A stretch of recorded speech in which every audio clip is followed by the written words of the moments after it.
Hello friends, இன்றைக்கி என்ன பார்த்தீங்கன்னா நல்ல மழைங்கிறதுனால வெள்ளிக்கிழமையும் லீவு, சனிக்கிழமை லீவ் விட்டுட்டாங்க ஸ்கூலு. ஸோ உடனே பூரி சுட்டு தாங்கம்மான்ட்டாங்க. ஸோ உடனே தேய்ச்சி பூரி போட ஸ்டார்ட் பண்ணியாச்சு. இது என்ன அடுப்பு அப்படின்னு பார்த்தீங்கன்னா எனி பாட், அதாவது எந்த பாத்திரம் வேணாலும் இதில் வந்து வச்சு நம்ம யூஸ் பண்ணிக்கலாம். ஸோ பூரி சூப்பராக உப்பி வந்துருந்துச்சு. இந்த ஸ்டவ் என்னென்னா தங்கச்சி தான் சிங்கப்பூரில் வாங்கிட்டு கொடுத்து விட்ருந்தா. நம்ம உட்காந்துக்கிட்டே சுடுறதுக்கு ஈஸியாக இருக்கும், கால் வலிக்காமல் இருக்கும். ஸோ பூரி நல்லா உப்பி வந்துருச்சு. இப்போ இதோட தொட்டுக்கிறதுக்கு என்னென்னு பார்த்தீங்கன்னா சிக்கன் கிரேவி வச்சுருந்தேன். அதோட அவிச்ச முட்டை அவிச்சு உள்ளே போட்டு வச்சுருந்தோம் தம்பிகளுக்காக.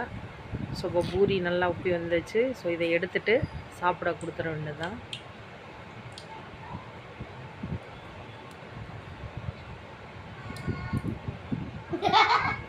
ஸோ பூரி வச்சு சிக்கன் கிரேவி ஊற்றி தம்பிகளுக்கு சாப்பிட கொடுத்தாச்சு. சாப்பிட்டு சூப்பராக இருக்குமான்னு சொன்னாங்க. ஸோ நீங்களே இதே மாதிரி செஞ்சு சாப்பிட்டு பாருங்கள் ஃப்ரெண்ட்ஸ். இந்த வீடியோ உங்களுக்கு பிடிச்சிருந்தா லைக் பண்ணிக்கோங்க. நம்ம சேனலை வந்து சப்ஸ்கிரைப் பண்ணிக்கோங்க.